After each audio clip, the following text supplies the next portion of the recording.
Welcome to All Horse Racing All the Time. I'm your host, Al. Happy Saturday, everybody. Hope your weekend is off to a terrific start. Let's make it happen, folks. Decided I wasn't planning on doing a show this morning. How many times do you hear people say that? I can't stand that. And it seems to happen all the time. But when I say it, I mean it. So yeah, I wasn't, but I figured let's try a little something different. It's not going to be a long show, but I figured, hey, I'm having some morning coffee, officially kick off the weekend, Saturday, and let's get started with a cup of coffee. Today we're going to kick it off with Lavazza. Now this is the Italian coffee, the Lavazza family. They've been dedicated to making coffee perfection for everyone since 1895. That's over 125 years. And this is named Perfetto and means perfect. So let's give this a pop and cheers to the start of a great Saturday. Just perfect. They're not lying when they give it that title. I recommend that coffee all day long. You can't go wrong with it, folks. Hope you're enjoying your coffee as well. I just talk a little racing here. I'm not sure if I'm going to be doing a show later, but it has crossed my mind. Belmont has a terrific card today, closing weekend at Belmont Park. Then they shift over to Saratoga next Friday. So that's when the real New York racing begins. This Aqueduct, that track is almost impossible to play. Even Belmont, to an extent, almost on par with Aqueduct as far as the small fields and small payoffs go. But Saratoga, I expect a different ball game. Hopefully, if they start off Saratoga and I start seeing 5 and 6 horse fields, I'll start to get a little bit concerned. So I see some of you are here, so let's see what we got. Mac Akin, good morning, Al. Hey, Mac, how's it going? Good morning. Charles B, heavy hitting Charles. Good to see you. I hope you've been winning here, Charles. Some tremendous winners here on this show. James, good morning, Al. Hiya, James. How's it going? James White, another big time. Mac Akin, he had the first official big hit on the show on my very first show. This show is almost a year old. The channel began, I think, the last couple of days of July. Well, now it's July, so it's almost a year old. And on the first show was actually a Mountaineer, and Mac Akin gave out a huge long shot, screamed at everyone. Well, typed in bold letters, everyone demanding that we play this horse, and nobody played it but Mac, and he hit this bomb over at Mountaineer. Who else? James White. Joshua. Hiya, Joshua. Good morning, Alan, Charles. You guys get up early. How's it going, Joshua? Good luck today if you're playing. I just want to bring something up, a little bit of a horse topic that disturbed me. Yeah, it actually did disturb me. And what's with Churchill Downs? Now, Bob Baffert, he served his suspension for 2 years. He comes back and wins the Preakness, first asking in the Triple Crown Series, after being away for a while, showed him who's boss. He's been clean as a whistle since his suspension. Now Churchill Downs turns around and they want to suspend him again now for next year that he can't run in the Kentucky Derby. That just seems like sour grapes. They were probably really pissed off when he won the Preakness. And only could imagine how pissed they'd be if he had won the Belmont. But the Preakness, I think, was enough to, irk them. And so out of nowhere, he's suspending him. There's been no word from Bob's camp. I'm curious what you think about that. I'm sure there's going to be they're going to fire back or try and get this thing lifted. It's just, I just think that's flat out wrong. And Bob Baffert, he's went from, now even the public opinion, even people that were against Baffert, this is what I'm hearing anyway, this is what I'm reading about, he suddenly went, even to the people that can't stand him, with this Churchill Downs suspension for next year, he's went suddenly from a scoundrel to a victim. Even the people that don't like him, a lot of the people that don't like him even think that what Churchill Downs is doing or at least trying to do. I'm sure Bob's going to fight back is wrong. So I see some of you, some more here joining the show. Steve, good morning, Al. Hey, Steven. Best darn handicapping show on the net. There's a lot of good handicapping shows. A really good one, including Charles's brother. Let's see. Hang on a second. Paul, hang on a second. And yeah, there's some really good shows, but I'm glad you enjoy the show, Stephen. Good morning and good luck today. Good morning, Al. Hey, Irene, how's it going? Did you get those people at work to quiet down yesterday? Hey, you're interfering with my horse racing. Keep it down. I'm trying to win some money.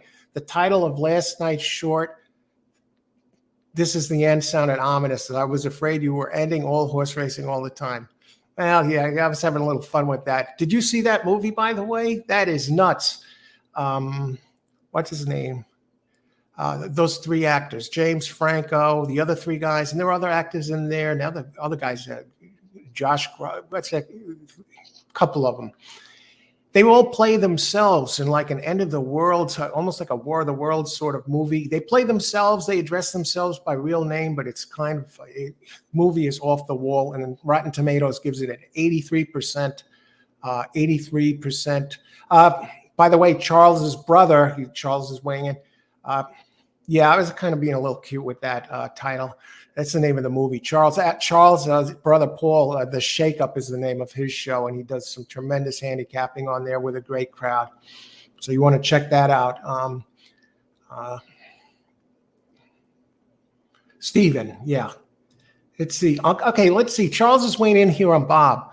Okay, he has a pending civil case. The CEO at Churchill Downs has asked Uncle Bob lawyers told him to remain calm. Okay, yeah, he doesn't want to go out there. Again, like last year, the other year with the cancel culture, and they even did a Saturday Night Live skit about Bob Baffert. Yeah, best thing to do, stay calm. You should have added Netflix movie or something. I think I did say Netflix on that, but I'd have to go back and look. That's the name of the movie. This is the End. Look it up. Oh, added Netflix. Oh, you mean the title? Yeah, I got you. The Consultant. Hi there, Consultant. Good morning. F. Churchill Downs. Ignorance is often confused by brilliance. Bob is brilliant, and C. Downs is ignorant. Yeah, it's not like he was injecting the horse and it was the vet. You know, they gave it a salve. Do you think that actually made the difference in Medina Spirit's victory? A little bit of a gel on its leg or wherever the thing was. So they're closing down here at Belmont for, this is the last weekend at Belmont. And off to Churchill Downs next Friday. Today's card is going to be a big card. They have 12 races. They have some G1 stakes. Trainer from overseas, Charles Appleby, is going to be here for one of them. What is that? It's the turf. Naturally, it's the turf race. But do they even have any dirt racing over in the UK or anywhere over there? Or is the United States the only place with dirt racing? I don't follow those circuits. So, but yeah, Applebee's going to be here. They got some stakes. And then off to Saratoga. That's when the real racing in New York begins. Otherwise there, even though it's my home tracks, and that's in the beginning when I started playing, those were the only three tracks I played.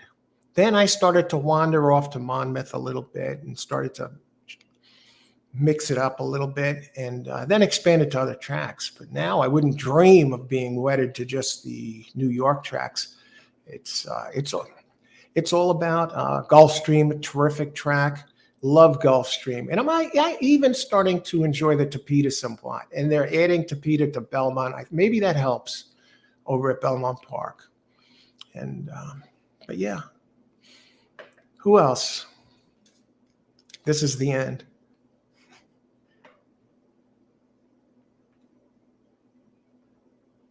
Okay. Let's take a look at what we got some stakes races around the country. Let's take a look at the stakes races for the stakes schedule and see what's up for today. For those of you who are interested in just the high-end races. DR stakes race schedule.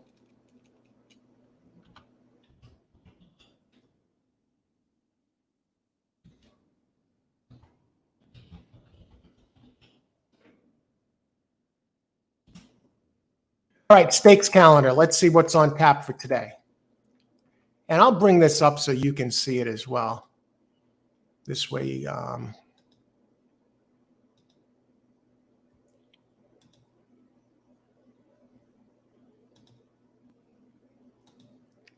right, let's see what's on the agenda for today. Okay, we have the Belmont Oaks Invitational. Now that's a 500K race. That's on turf. And they also have at Belmont the Caesars Belmont Derby Invitational. Now, I guess that's the one for Charles Appleby. That's the G1. And they also have a G2, the Suburban, always a big race. Now, that Belmont Derby Invitational, that's a 700K race. The Suburban, the G2 is a 350K race. Victory Ride Stakes, a G3, 175K race. So they got 4 stakes at Belmont. They're going to be running a long day there. They start around 1 and go almost to 7 o'clock, I guess, to try to make it as big a day as possible. Now, there's a bit of a slight chance of rain. Outside, I'm about 20 miles from that track. And it's not sunny out. The sun peaks through a little bit, but it's kind of like a grayish, not really dark, but you think you could see a little blue sprinkled in with the clouds. But I think it'll be okay. At Delaware, it looks like they're having a big day. They have a $500K race there, the Delaware Handicap. It's a G2. And they also have the Battery Park Stakes, which is 150K, and Dashing Beauty Stakes, 100K. So they got some racing at Delaware. Evangeline Downs, you see how the stakes drop there, 70K race. Indy has some nice races. I wonder if it's closing day at all. Indy has a tremendous card. Holy crap. 1, 2, 3, 4, 5, 6, 7, 8. I almost wonder if Indianapolis is the track to play today. I like their fields better than Belmont's. I love the racing over there when I get a chance to play it. Some nice payouts. 1, 2, 3, 4, 5, 6, 7, 8 races on that. 8 stakes races on that card. 1, 2, 3, 4. Half of them on turf. Monmouth has a stakes.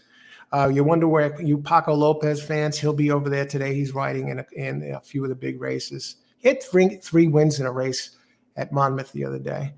The Jersey Girl Stakes, 85K, but they have a big handicap race over there. And Prairie Meadows has some good races, some big races. Woodbine, 900. Some good races here. A good day of racing. So let's get rid of that.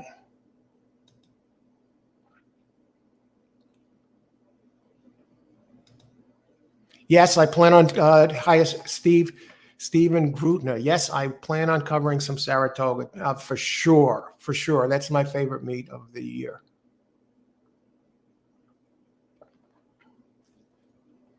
Dutcher's Paddock. Hiya, Dutchers. Yeah, Indy looks like the card today. It looks like the card today. How many races do they have over? Let me just bring that card up a second. Geez, I didn't know they were having such a big day over there today. Entries. Horseshoe, Indianapolis. Now, they're talking about a 66% chance of rain over there. And they get started early. They get started at noon. And they have 12 races. And so the last race goes off at 6:40. So they have a G3, Indiana graded stakes. Yeah, what a hell of a card.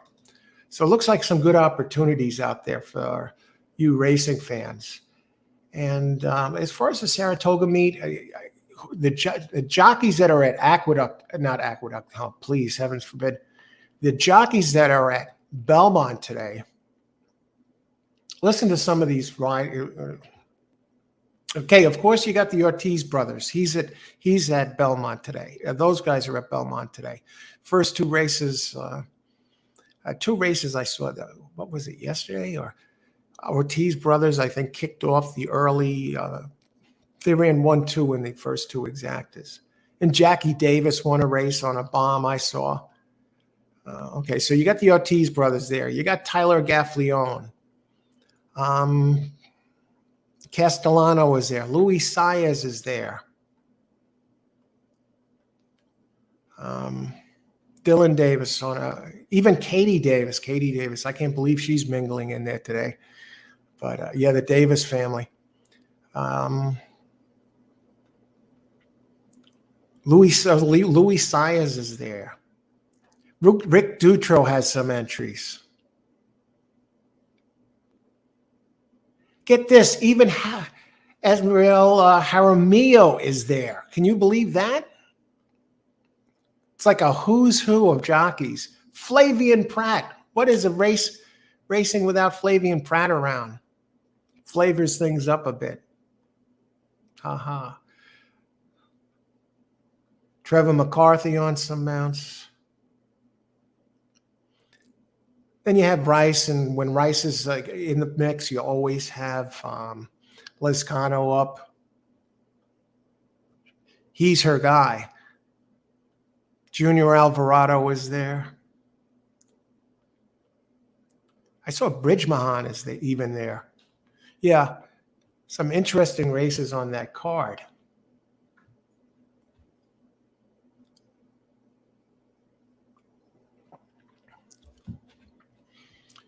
So Saturday, we're kicking it off and look to get some things done here.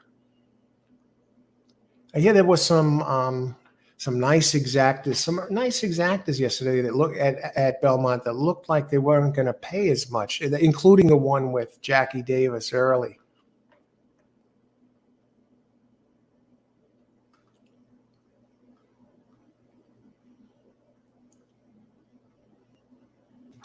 So I'm going to take a look at one of these races here. I'm going to bring up some PPs.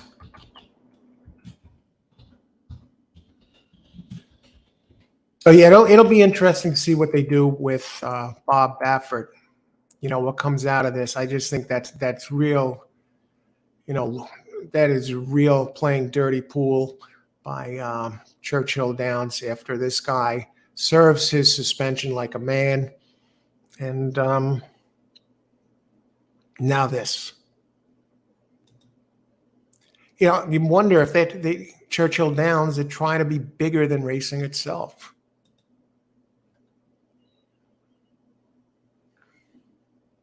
And I haven't seen the PPs yet today, and I am going to have to go out in a little bit, but I wanted to stop in, say hello, have a little coffee to start the day, and make sure. Horseshoe, Indianapolis. Yeah, this is, you know, we're on the right day.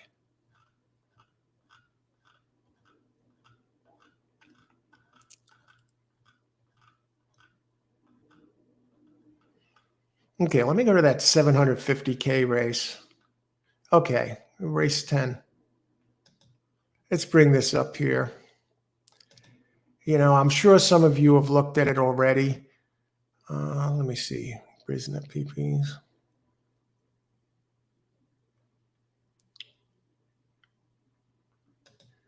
Yeah, it's Ricardo. Ricardo. Hey, Ricardo. Changing up my character. I did well yesterday at Australia, treating me well.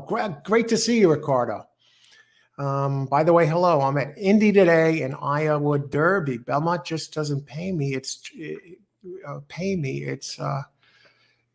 karma. You know, Indy. I'm with you, Rich.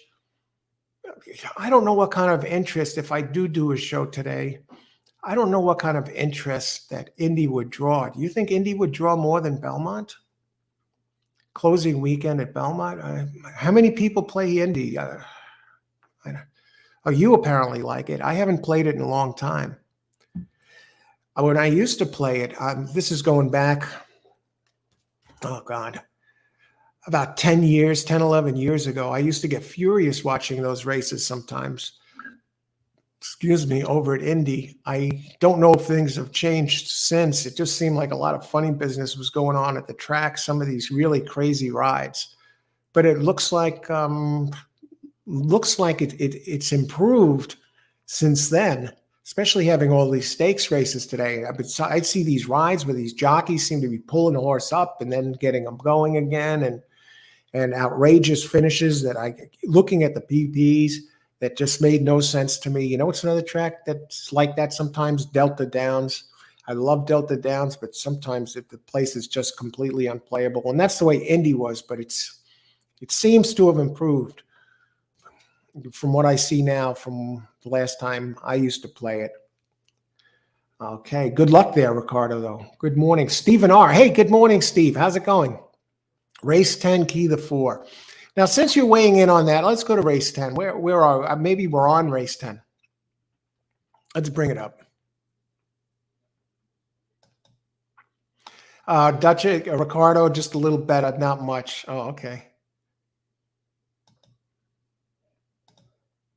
Share screen. Let's bring this up. Now, key the 4. Let's take a peek. Here we are having Saturday morning coffee. And I'm going to bring this up. I want to catch up a little, but yeah, Ricardo said a little better, not much. Irene, I love betting Horseshoe Indianapolis. There were a couple of days when they had really good cards. It looks like they have a great card today, Irene. I was hoping you would cover them. Yeah. You know, maybe that's the place to be today. If I do get in and get a chance to get rolling with a show later, you know, I'll weigh it. Maybe I'll go with this place, the Horseshoe. Why not? All these stakes races today, we'll see. The thing is, I'm a lot more familiar with Belmont. But if I have the PPs, you know, if I had more time to look at the PPs, we'll see. Yeah, I see a lot of people have suggested that to me also. You're not the only one, Irene. Some years ago, I would look for shippers coming in on the grass-like motion. Sometimes they would let them off at high prices. Wow. Grand motion, yeah, shippers. And the consultant says, Indy. Yeah. Yesterday, some big odds hit at Horseshoe. Yeah, see, you know, that should have probably been the track when I was doing shows all along. I appreciate the feedback. Definitely looks like the place today. Let's take a look at Stevens R number 4 here. Now, this is a 750K race. I can't be losing my voice already. Let's see. 1.25 mile. It's a G1, the Belmont Derby Invitational, purse 750K. All right, let's take a look at this 4. Now you're going to see sometimes, like, since I haven't seen these PPs at all, I'm just curious what the power rankings are here at this place. It looks like it's an evenly matched race, especially if you go through the first 5. But even then, number 4 is Web Slinger, ranked 4th on the power rankings. Those are computer generated. And they list Web Slinger. If I'm looking at the race summary at the bottom, as a closing type. Okay, that's fine. Let's go to Web Slinger here for a second. Let's see what we got here. Now, Stephen R. saying to key this one. Never raced at Belmont before. I'm seeing this for the first time. Mark Cassie having a tough meet here at Belmont, but he's known for his turf strength. When he ships, he's 14%. 1 for 23 at this meet, unless something has changed since these PPs came out. You know, I just downloaded this just this second, so I guess it's as recent as they have. And if anyone needs a link for past performances, free past performances, Brisnet, you get it right here. this last, for any track you play. So you don't have to pay for them. Any track you play within the, I imagine the United States. I never really searched them for UK, I believe. So let's go back. Where are we? Let's make this even a little bit. What happened to my PPs? Okay, here we go. Let's make it a little bit bigger so we can all see what's going on. A little bigger, I guess. Come on, baby.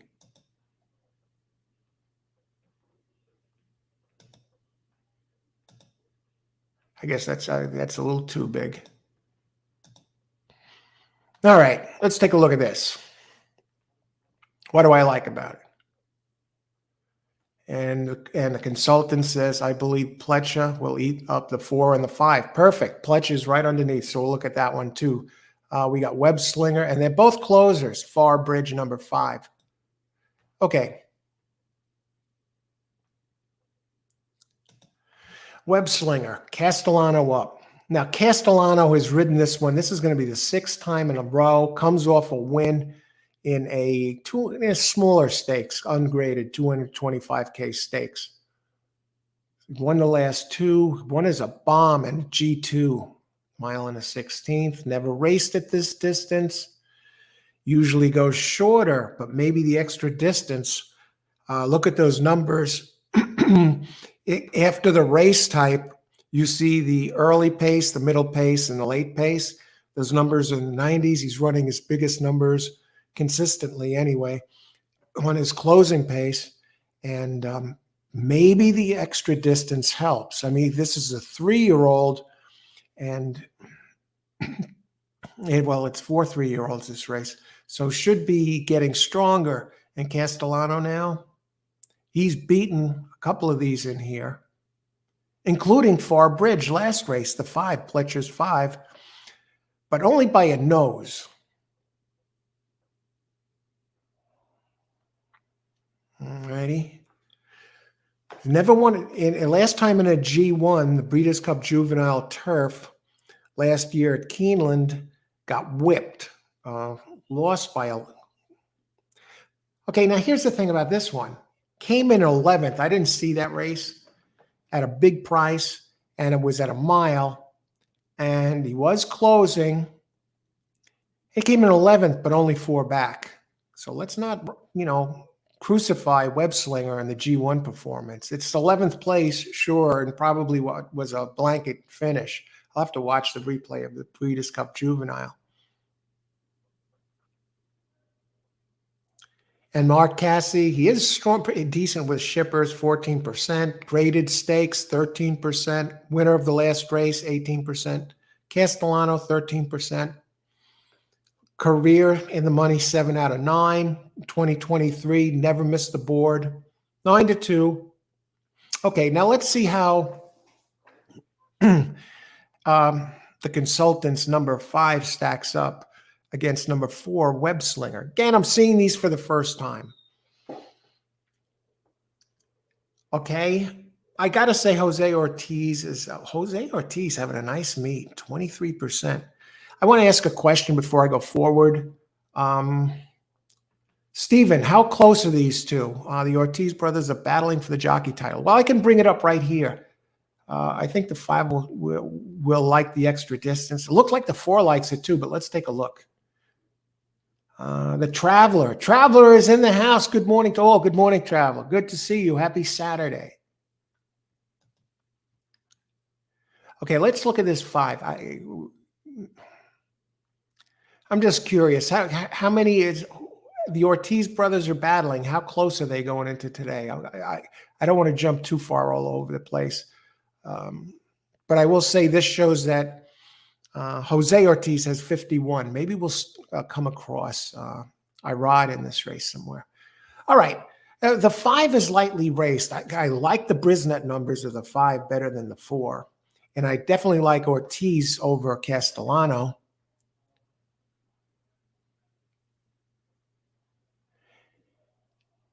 Jose rode this one once before And he did win back at Gulfstream and at Gulfstream in an optional claiming race by 3 lengths, going away.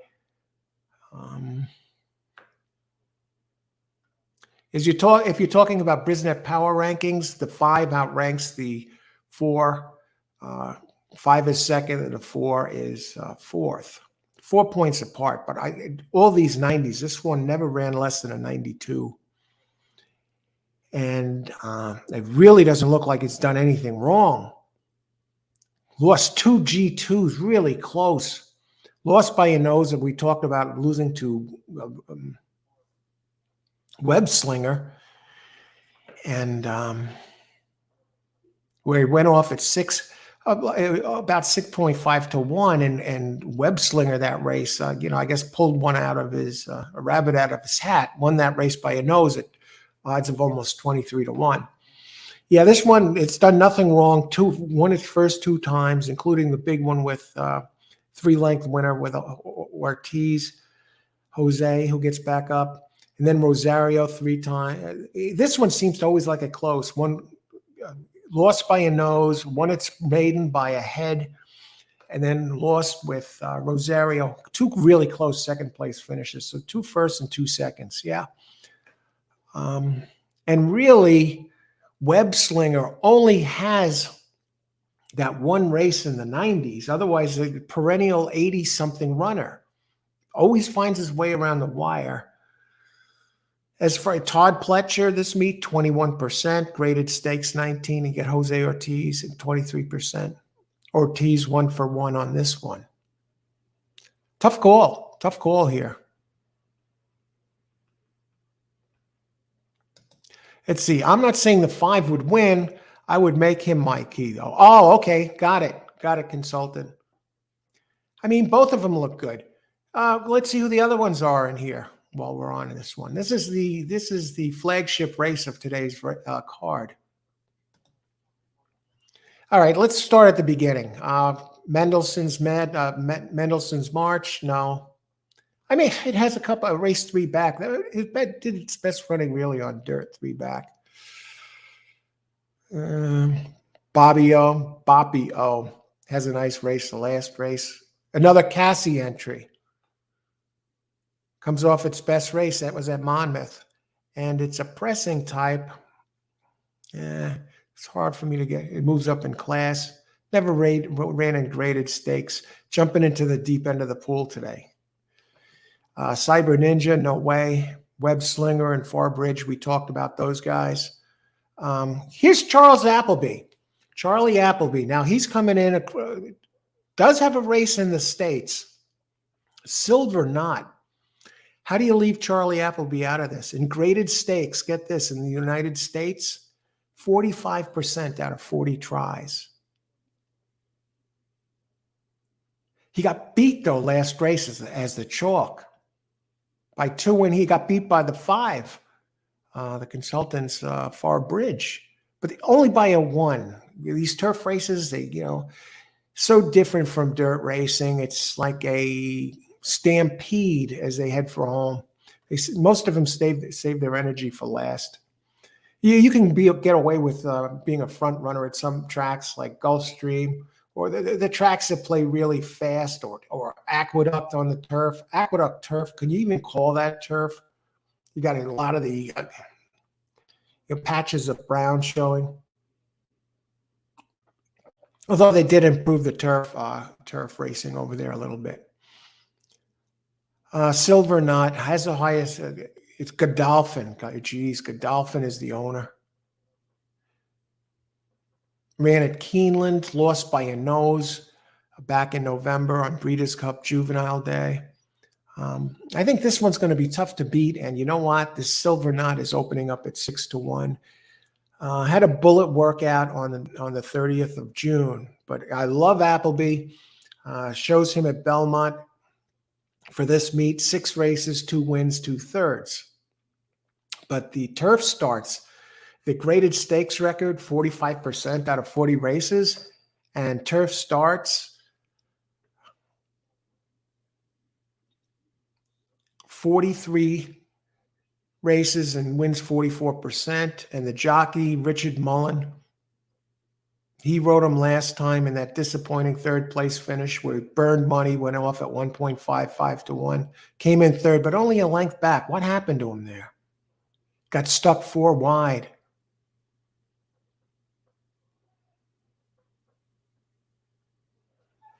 Who else we got? Let me check it. You see what's going on here. Look at the dam and the sire.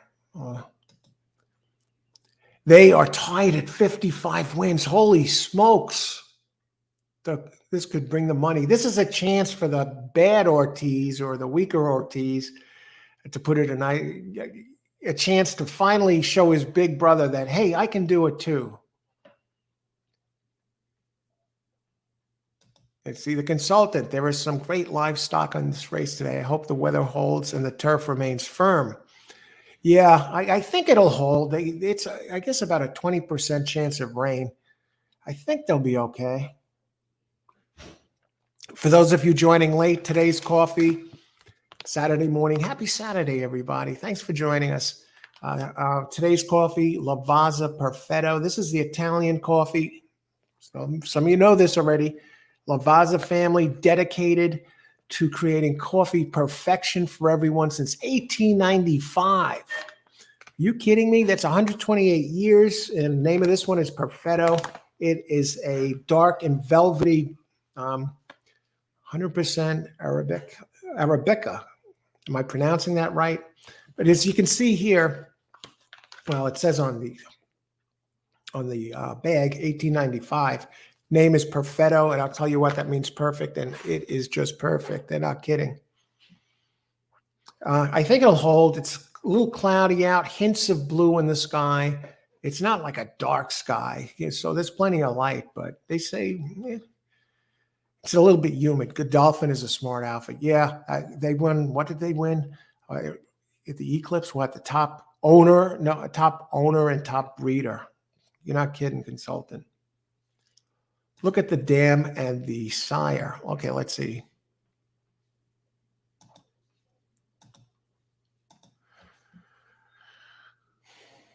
Okay, I'm not going to kid anybody here. I really don't follow the UK circuit or the Euro circuit, so I'm not familiar with these sires and dams. And but anytime I see like Ireland or Great Britain, my antennas go up because turf racing is their game. It's not ours. So I imagine they're very strong. I remember somebody gave a hint that Kingman was a very strong sire and gave out helped me win a big race. Boris the Blade. Somebody gave out a sire over there. So, so my radar goes up when I see Kingman. Thanks for the heads up on that dam and sire. So we got a Lope. Okay, I would play the 6. William Buck was riding him. Yeah, I would have played the 6 if William Buck. Yeah, that's his regular guy. Okay, that makes sense. The consultant, Europe breeds for distance and stamina. 4, 5, 8, 11. You're going to leave out the 6, Silver Knot, Stephen? Oh, and Stephen's hit before, so I'm not questioning him. I would never tell anybody else what to do or change their bets. Every once in a while, we used to get guys in here that would say, bet on my horse, bet on him, and he's demanding, and then he loses. We used to sometimes get some characters in here. Minimize this for a second. Get to the coffee. I'm going to bring it back up again. Every once in a while, we get some characters in here. A lot of them are gone. Because people in here, we have a sharp crowd. They called him out. There was one guy that was saying he was betting a certain amount and winning thousands of dollars on some of these races, and he says the amount that he's betting and what he was betting, whatever. And somebody else in here said, oh, so I guess you're betting, they checked the pool, right? I don't know if it was Jennifer or somebody. I think it was Jennifer. She's not in here now, but She says, so she checked the pool after he said what he's betting. So she says, oh, I guess you're betting like 75% of the pool, or I don't know what it was, what track it was. It was one of the smaller tracks here. And he said he put, 5,000 or something. So you're betting 75% of the pool, huh? And they called him out like that a few times. And then he kind of like backed down, and you didn't see him for a while. And there was somebody else in here that was saying they just hit 10 grand on a race, and doing it throughout the card, like almost every day. But after he wins all his money on the race, the next race is getting close to post time.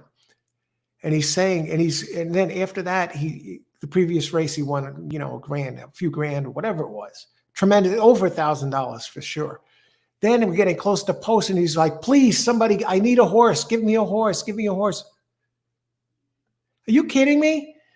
This guy says he just won thousands of dollars. He's a crackerjack handicapper. And now he's pleading, I need a horse. I need a horse. Get the hell out of here. And, and then we had others that would come in and they give out the winning plays after the race. Of course, they had just about 100% winning percentage. Okay, let's get back to this. And the funny part is people would call them out, and eventually they got pissed off, and it was like, oh, why are you making fun of me? I'm not coming back here anymore. This one of the guys like crying like a baby, and after he just won like thousands of dollars, supposedly. Can't he be a good sport? I'm not going to come back here again. Glad to see you, Al. Hey, Tony Vesalino, how's it going? Great to see you. Good luck today. The 6 makes me nervous. Hard to root against Appleby with his 40% and Godolphin. I mean, they gave this one a shot in the States. AWD, the average win distance. Okay. Ricardo, yesterday's GB Blood and Ireland Bloodline were the winners for me. Cody. Hey, Cody. Good card. Good to see you, Cody. Cody had some nice hits on this show. I remember I think you came in the one time, and it might have been one of the first time you were on the show, and you came in and gave you the first 2 winners right away. Good card today, but still can't wait to go to Toga. Absolutely, Cody. Good luck today. Good to see you again. Timothy O'Hare. Hi, Alan Gang. Hi, Timothy. The Foxes comes out of race where winner just won the Irish Derby. Aidan O'Brien had the superfecta. Wow. Good luck today, Timothy. Thank you, everyone, for sharing your knowledge. Yes, absolutely. A lot of sharp players in here. They know their stuff. They give their winners and their selections, and they say why they like the horse. And you learn something here. I mean, and you get some angles you might not have thought of before. Yes, thank you, everyone. Thanks for pointing that out here, Stephen R. Excellent point. This race is wide open race. Every horse has an equal chance of winning. I was just a traveler. I don't know if you caught me saying that earlier, but I said at least there were at least 6 of them. The top 6 by the Brisnet Power Rankings, those computer-generated rankings, they're very close. And then even the ones below them are close. So I agree with you 100%. Absolutely correct on turf. Unfortunately, I can only brag about it. Jen is good at fact checking for sure. Yeah, she called these characters out. Oh, so you bet 75% you have 75% of the pool here? Basically, the guy would have been betting against himself. James giving up plays after the race. Yeah, you'd be surprised how many times that happens. And they get mad when you call them out. Lavazza. Okay, where are the others? Okay, we're getting back to these. We've skimmed through 4, 5, and 6 look tough. Let's bring this back. Okay, so we're on 6, Silverknot, Godolphin, Euro. How did it do in G1 Company? That's one thing. Why can't I get back to that? It did run in G1 Company.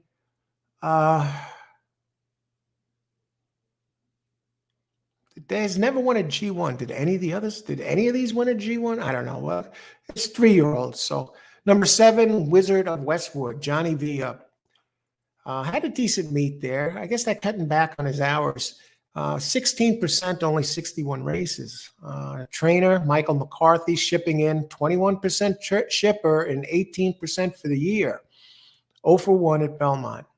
Speed figures just look too light. 15-1, Johnny V or not. Pass. What about 8, Colic? Gets Irod Ortiz. Okay, now he's tied with his brother. Chad Brown, Chad, this one has won 3 straight.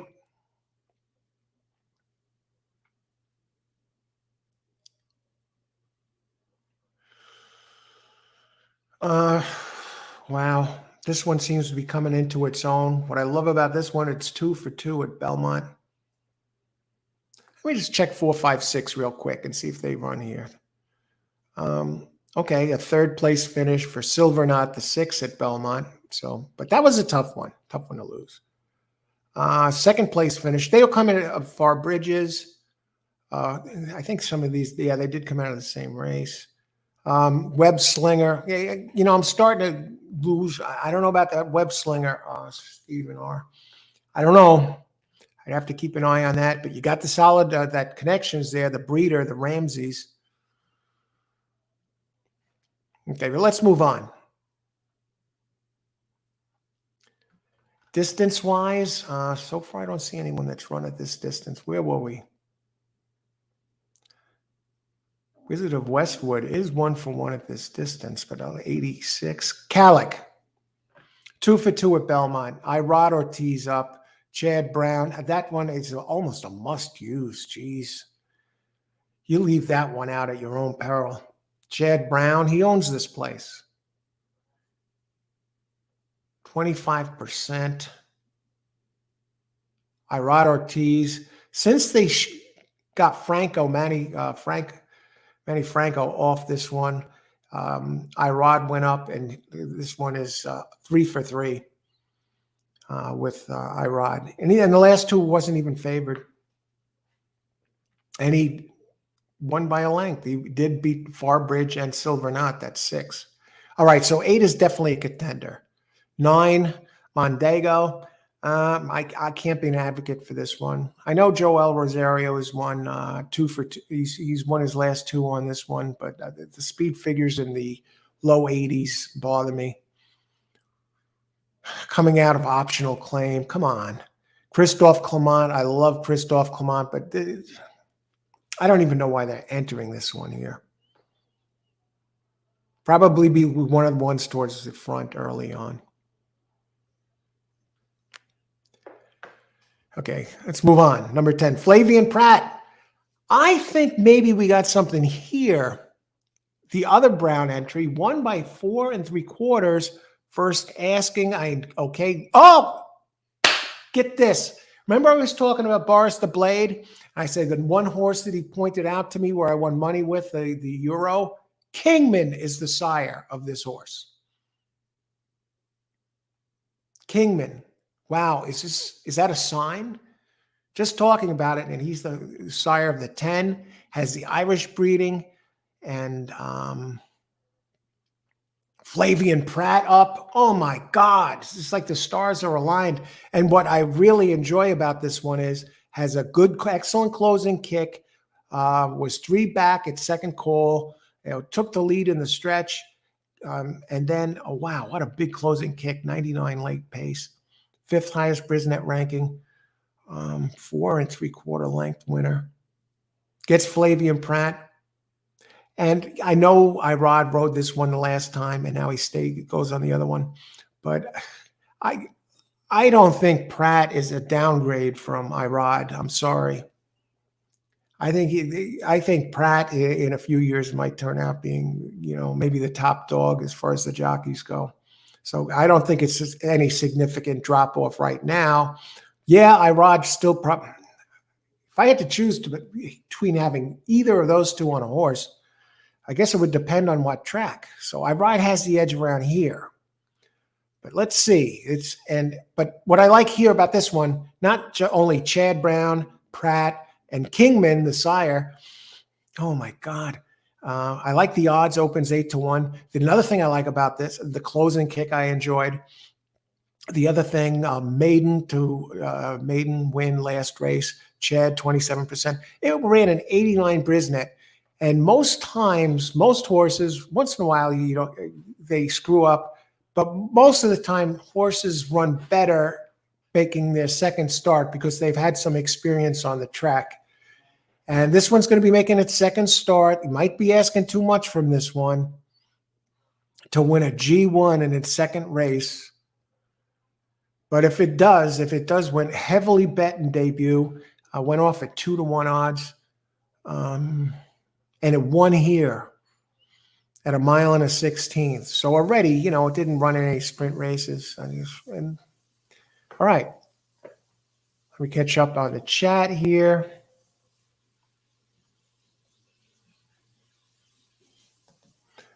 I agree with you. Wide open as to who will win. Handicap for place and show with all for first. Yeah, it's a tough one. I think the second position is the hardest one to hit because every single exotic within the race depends on it. I think it's easiest to pick a winner, but second and third, you want to spread out. Sometimes you're better off spreading out in the second position and then put a few in there in the third spot. Handicap for place and show. That second position, jockey trainer combo on the 8. Let's get back to that. Calic. High percentage jockey. I don't see the jockey trainer combo here. They're not listing it. I could probably dig that up from the buyer figures. But yeah, thanks for pointing that out. But the 10, making its second start, I expect that one to improve second out. Okay. Thanks, Stephen R. Okay, 8 for sure. And that's one of yours, Stephen R. Manny Franco is a G-class jockey, sir. Yeah, he's improved this year. My problem with him is it seems like he's a little, I don't know if he doesn't work out enough or he's a little weak. It seems like he loses control he doesn't control the horse that well.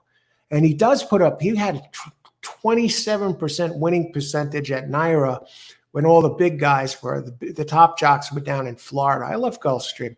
When all the big jocks were down in Florida. But, here, G-class. When he looked like he was going to be a pretty good one at one time. Okay, let's see. Traveler, excellent point. I need okay, Ricardo. I need to ask Al, when horses are shipped, where's the shipper's info? I never even considered the shipper's info. Okay, I know what you mean.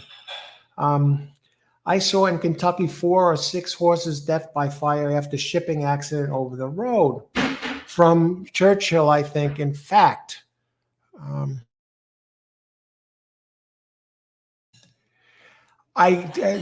also I know is they have the shipper's trainer's info, but as far as the shipper, that's horrible, Ricardo. As far as the shipper themselves, I don't know where you'd find that. And I think there was something else where some of these horses, a bunch of them that were in the Kentucky Derby that were all scratching because of having a fever or something. I believe a bunch of those same horses that ended up scratching were on the same plane.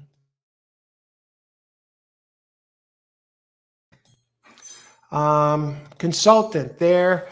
Okay, there is a case that can be made for the 10, even though he ran an 89. Yeah, if he improves, that doesn't mean he can't run 98 or 101 when challenged, right?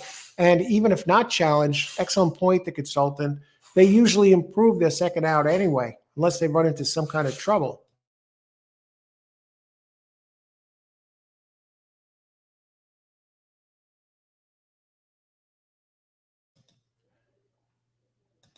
Shipper info.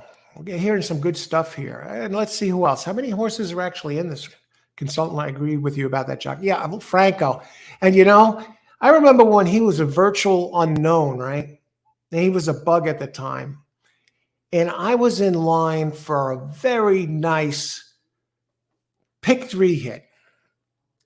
set it up, two longer ones in the first two legs, and I had a few others in the last leg, and it was in fact at Belmont, and this guy Franco totally screwed me over earlier in the card. I gave him a chance. He did nothing. He looked like crap. And then wouldn't you know, he blows up my pick 3 on some freaking unbelievable bomb. I was seeing red that day, and that's before the days of ice water in the veins, and he screwed me. But now, and that was a long time, whatever year Franco was a apprentice. Okay, let's see who the other horses in this race. Number 11, the Foxes. No races in the U.S. And the jockey, Oisin Murphy, comes along with the horse. Owner, the King Power Racing. Irish breeding. I'm not familiar with these sires. Irish and Great Britain on the dam side. 3 for 7 lifetime. No, it hasn't run G1. God, he's running a lot of big races at such a young age.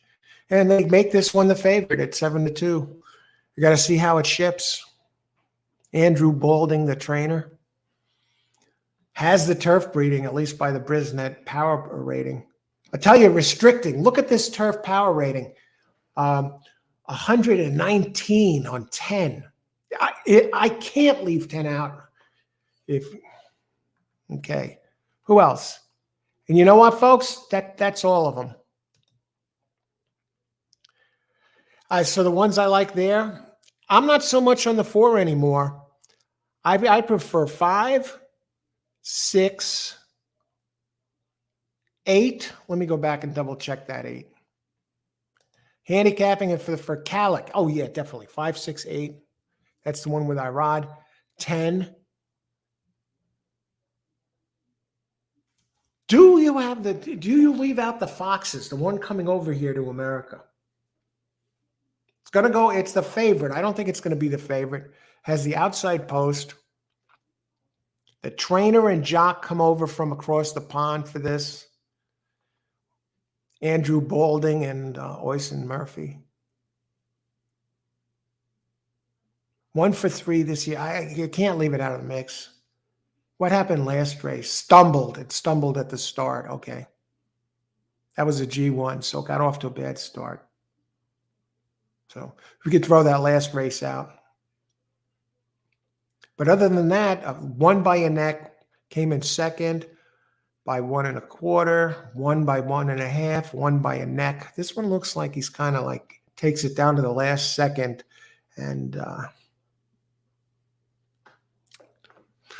interesting.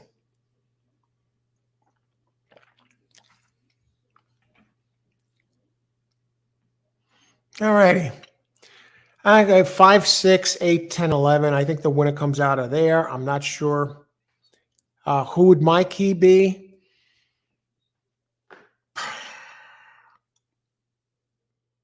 How about these workouts? 7 of 10 for 10. Number 10, 101. 5 furlongs. How about the 8? The 8 has a bullet on June 23rd. Calic. Last workout, 2nd of 10. Working well. That's Brown. So 8 and 10 are the 2 Brown entries. So I think I'd never leave out the 10 after the accolades I've been giving him and what I've seen. And the same with the 8. Although the only thing that concerns me about the 8 is, well, he's beat 2 of these in here. I think he even make, 4 on the fringe there. This is a tough race.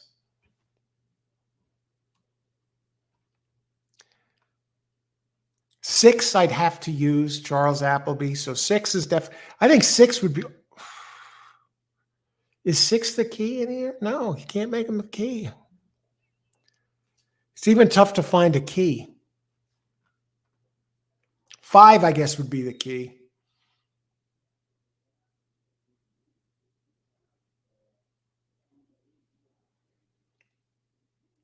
Todd Pletcher, Farbridge. I think 5 would be my key. And I know I'd be using the 8, 5, 8, and 10. I think I'd lead with those 3 on top if I was going to, just play a pick 3 and forget the exotics in this race. I'd go either 5, 8, 10. And it gets tricky. Do I even spread as far as the 10? Do I put that much confidence in a horse that never ran in graded company? Chad Brown, though, I don't know.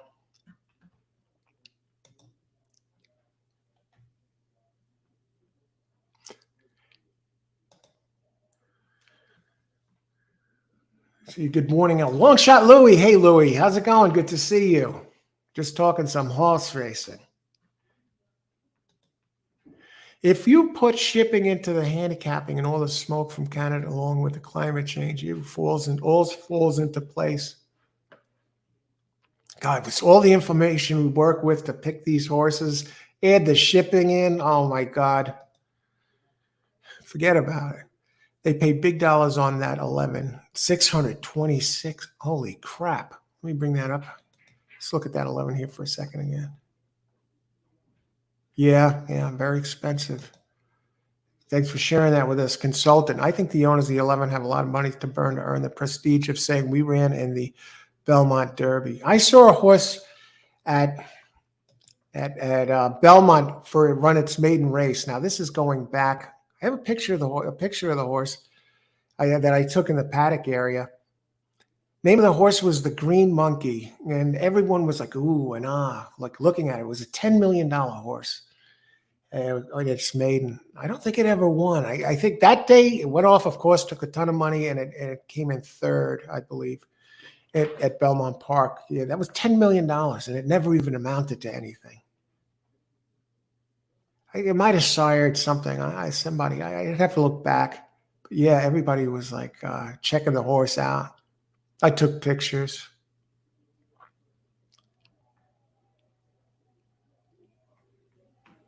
Yeah, excellent point. Some of these places, they just throw the money around. Murphy was suspended in Europe for having his personal problems. He's a top-notch jock when he's right, Al. All right. It's like Kent DeSormo over here in America, right?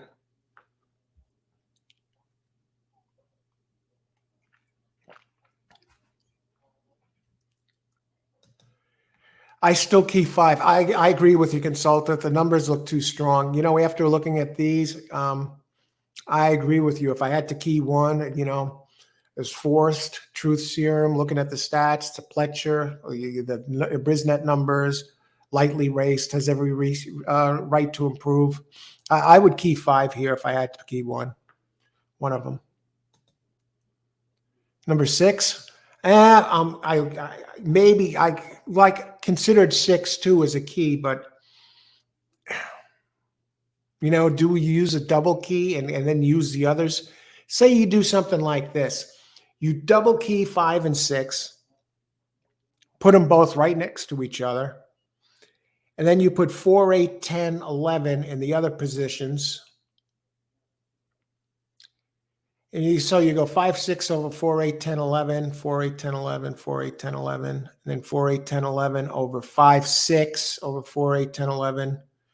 And then 4, 8, 10, 11, 4, 8, 10, 11 over 5, 6. I think you'd nail the trifecta there. I mean, would that get it done?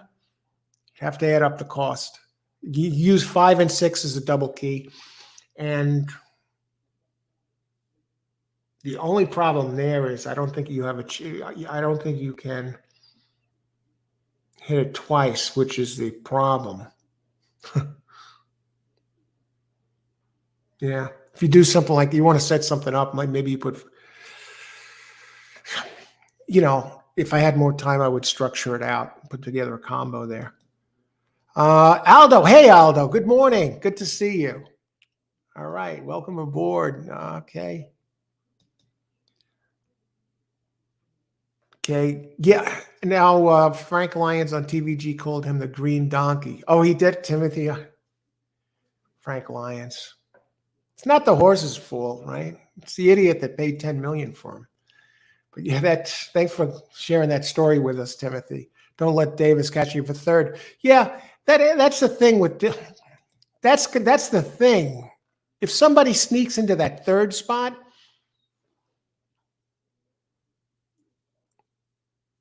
what? Oh, for third, where is Dylan Davis? Let me look. 30-1.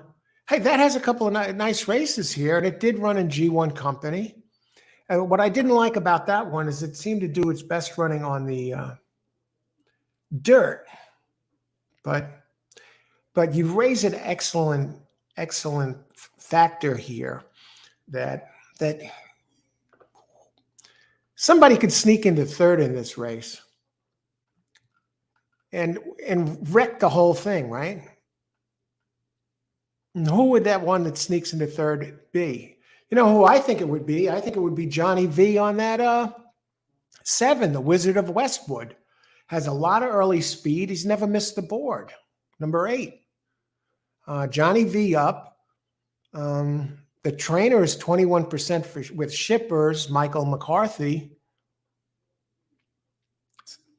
has Scat Danny in the lineage. I mean, this one's going to be like winging it out front. And one wired the field at 1.25 miles last out. I mean, this one we know he can get the distance. I know the number was light, but I'm looking back to the race 3 back at Santa Anita when Frankie Dettori rode him and still was out front. Hung on for third. I mean, this one's the speed of the speed, and I think he's going to try and take them all the way. And that's the one that I think would blow up the, sneak into the money. 5 races, 2 firsts, 2 seconds, and a third. Has Scat Daddy on the sire side. Purge on the dam side, 2 back. Not bad. I mean, come on. Can't pick them all, but I'm glad you brought that point up about the, blowing up the third. I don't think it would be Dylan Davis. I think it would be Wizard of Westwood with Johnny V. He's had the lead at the second call 4 out of his 5 career races. And 8 also has some early speed. So 7 might actually kill the 8. But who has earlier speed? I mean, Kalek, number 8, wired the field 2 in a row. I think we're going to see a speed duel up front between 7 and 8. So I think that's something to consider. But as far as maybe they destroy each other.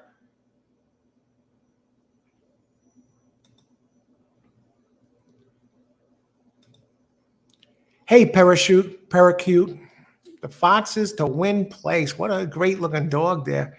The Foxes. Yeah, it's tough you can't leave that one out. I mean, you got, and then numbers, what about the 6? Charlie Appleby draws inside. 5 of a 6, 8, 10, and flip. That'll pay something at least. You get that 10 on top. Steve, 2 Mott entries, Belmont first time is Ortiz on the first. Only one of them.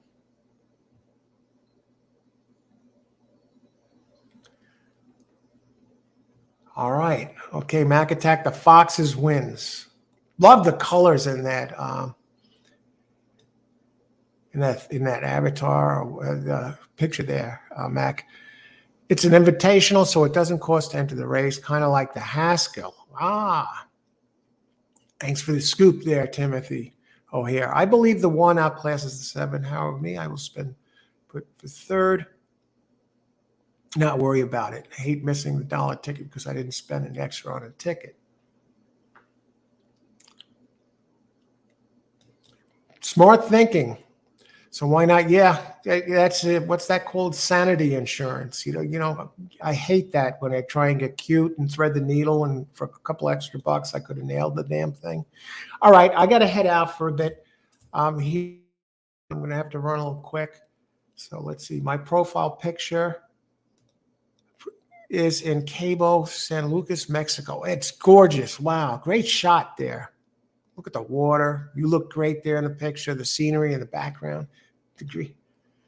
All right, everyone. I want to thank everybody who's joined us here. It's been a blast having coffee this morning, talking some racing. And I'll try and get back and do some a show later, some live. And have a great Saturday, everybody. If you're playing and I don't get back, best of luck today. Play ice water in the veins. You don't want to get upset. Win or lose or not play the race, same exact, emotionally on an even keel. Good luck today. Let's see. Who's this? Take care. Glad I found your channel. And thanks for joining us, Consultant. I'm glad you enjoyed this show. You added a lot to it, a lot of good info there. Stephen R. win on the Ortiz battle today. That is going to be great. Okay, guys, gals, if there are any out here, have a great day. Good luck today. Maybe see you later.